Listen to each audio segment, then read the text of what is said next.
الحمدللہ وحدہ لا شریک لہ والصلاۃ والسلام علی من لا نبی بعد۔ پارہ نمبر 18 سورۃ المؤمنون۔ چونکہ سورت کا آغاز ہی لفظ المؤمنون سے یوں ہے، قد افلح المؤمنون، پہلی آیت میں المؤمنون کا ذکر ہے، تو سورت کا نام سورۃ المؤمنون رکھ دیا گیا ہے۔ اللہ تعالیٰ نے مومنین کی صفات کا ذکر فرمایا، قد افلح المؤمنون، ایمان والے کامیاب ہوں گے۔ ایمان والے کون ہیں؟ نمبر 1، نماز میں خشوع اور خضوع کا خیال کرتے ہیں، لغو اور بیہودہ چیزوں سے بچتے ہیں، زکوٰۃ کی ادائیگی کرتے ہیں، زنا اور فحش کاموں سے بچتے ہیں، امانت کا خیال کرتے ہیں، امانت کی حفاظت کرتے ہیں، اپنے عہدوں کو پورا کرتے ہیں۔ پھر اللہ تعالیٰ نے اپنی وحدانیت پہ دلائل بیان فرمائے کہ دیکھو اللہ تعالیٰ نے کس طرح ایک پانی کے نطفے سے پیدا فرمایا۔ پہلے پانی کا نطفہ ہوتا ہے، پھر اس کے بعد وہ خون کا لوتھڑا بنتا ہے، پھر اس کے اندر ہڈیاں ہوتی ہیں، اس کے اوپر گوشت چڑھتا ہے، پھر اس کے اندر روح آتی ہے، پھر انسان بنتا ہے۔ تو اللہ تعالیٰ نے کتنے مراحل فرمایا، کس طرح کر کے ہم انسان کو پیدا فرماتے ہیں، اور کون ہے جو انسان کو یوں پیدا کرتا ہے سوائے اللہ کی ذات کی۔ بارشیں ہم برساتے ہیں، پھول پودے ہم اگاتے ہیں، سمندروں میں کشتیاں ہم چلاتے ہیں، تو یوں اللہ تعالیٰ اپنی توحید کو سمجھایا ہے۔ پھر یہاں اللہ تعالیٰ نے 6 انبیاء علیہ السلام کا ذکر فرمایا ہے، حضرت نوح، حضرت ہود، حضرت صالح، حضرت موسیٰ، حضرت ہارون، حضرت عیسیٰ علیہ السلام، انبیاء کا ذکر فرمایا اللہ تعالیٰ نے۔ پھر فرمایا کہ دنیا میں مختلف لوگ ہیں، ہر ایک نے اپنا ایک راستہ بنایا، فَتَقَطَّعُوا أَمْرَهُمْ بَيْنَهُمْ زُبُرًا كُلُّ حِزْبٍ بِمَا لَدَيْهِمْ فَرِحُونَ۔ باطل والے اپنے باطل پہ خوش پھر رہے ہیں، اور وہ سمجھتے ہیں شاید وہ حق پر ہے، حالانکہ وہ باطل پر ہے۔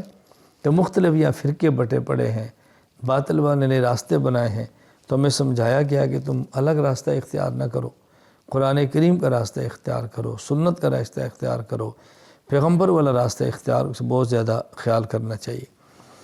اللہ تعالیٰ پھر اپنے عذاب سے ڈراتے ہیں۔ اللہ تعالیٰ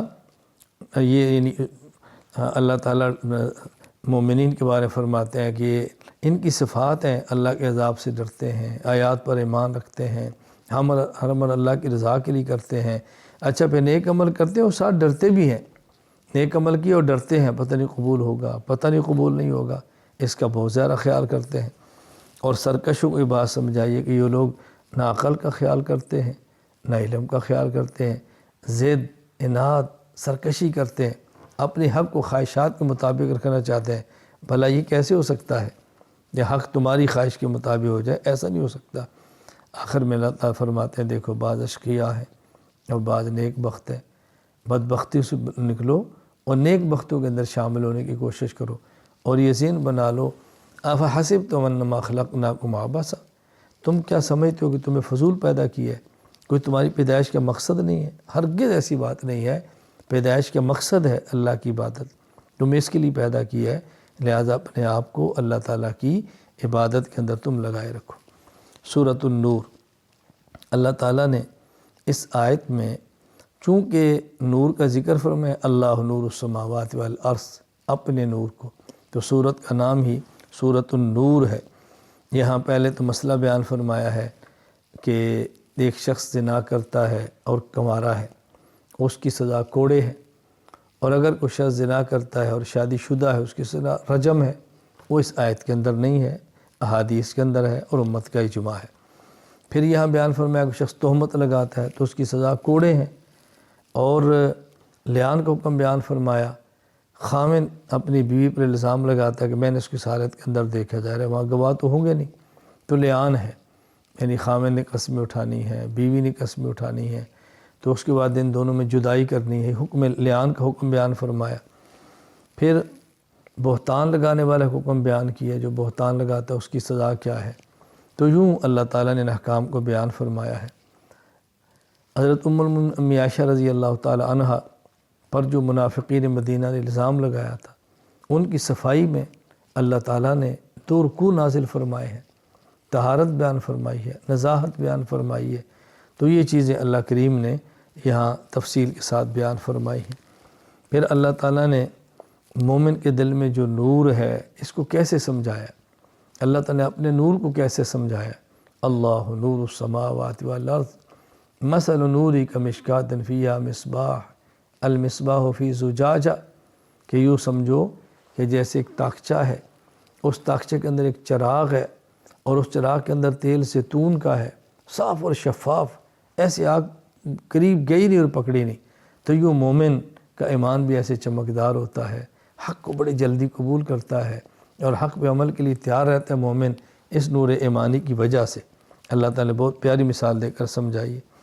پھر اس صورت میں اللہ تعالیٰ نے رسول اکرم صلی اللہ علیہ وسلم کی مجلس کے بہت سارے آداب بیان فرمائے ہیں کہ پیغمبر کی مجلس کے اندر آؤ، بلا اجازت نہ جایا کرو، پوچھ کر جایا کرو، نبی کے حکم کی مخالفت نہ کیا کرو، اس سے تمہیں نقصان ہوگا۔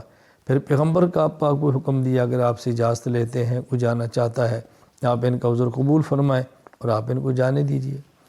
سورۃ الفرقان، الفرقان کا معنی حق اور باطل کے درمیان فرق کرنے والا، چونکہ اس صورت میں الفرقان فرمایا ہے، حق اور باطل کا فرق کرنا، اس لیے اس صورت کا نام ہی سورۃ الفرقان ہے۔ تبارک الذی نزل الفرقان، یعنی قرآن کریم کو اللہ پاک نے فرقان، حق اور باطل کے درمیان فرق کرنے والا بیان فرمایا۔ مشرکین جو اعتراضات کرتے تھے ان کا جواب دیا ہے، مشرکین کے دعووں کی تردید کی ہے، وہ کہتے ہیں قرآن قصے ہیں، کہانیاں ہیں، افطراء ہے، من گڑت ہے، اس کا جواب دیا۔ اور پھر انبیاء علیہ السلام کے بارے میں وہ کہتے تھے یہ تو بشر ہیں، بازاروں میں پھرتے ہیں، کھانا کھاتے ہیں۔ پھر ان کا خیال یہ تھا کہ بشر ہیں تو یہ نبی کیسے ہو سکتے ہیں؟ نبی تو ہوتا ہے جو بازاروں میں نہ پھرے نہ کھائے۔ اس پر اللہ تعالیٰ ان کی تردید فرمائی ہے کہ ایسی بات نہیں ہے۔ میں ایک بات عرض کیا کرتا ہوں کہ بہت سارے لوگ آج کے اور اس دور کے ایک نقطے پر شاید متفق ہیں کہ بشریت اور نبوت اکٹھے نہیں ہوتے۔ فرق کیا تھا؟ وہ دیکھ رہے تھے، وہ کہتے بشر ہے، نبی نہیں ہے۔ اور آج کے کئی لوگ ہیں جو نبی پاک کو دیکھا نہیں، وہ کہتے ہیں جی نبی پاک نبی تو ہیں لیکن بشر نہیں ہے، حالانکہ رسول اکرم صلی اللہ علیہ وسلم اور دیگر انبیاء علیہ السلام بشر بھی ہیں اور نبی بھی ہیں۔ نبوت اور بشریت میں علیحدگی نہیں ہے، وہی نبی ہے، وہی بشر ہے۔ اللہ تعالیٰ نے بشر کو افضل اور اشرف المخلوقات بنایا ہے، مسجود الملائکہ بنایا ہے، اپنا نائب بنایا ہے، تو بہت بڑا رتبہ ہے بشریت کا۔ تو اللہ تعالیٰ نے بات سمجھائی ہے، اور آخر میں پھر یہ فرمایا کہ آج مشرکین کو بات سمجھنی چاہیے، قیامت کا دن ہوگا، پھر وہ موت کو طلب کریں گے تو موت بھی نہیں آئے گی۔ اس وقت سے پہلے اپنے آپ کو بچاؤ، صحیح عقیدے اختیار کرو، توحید پر آؤ، رسالت پر آؤ، قیامت پر آؤ اور نیک اعمال کو اختیار کرو۔ وآخر دعوانا الحمد للہ رب العالمین۔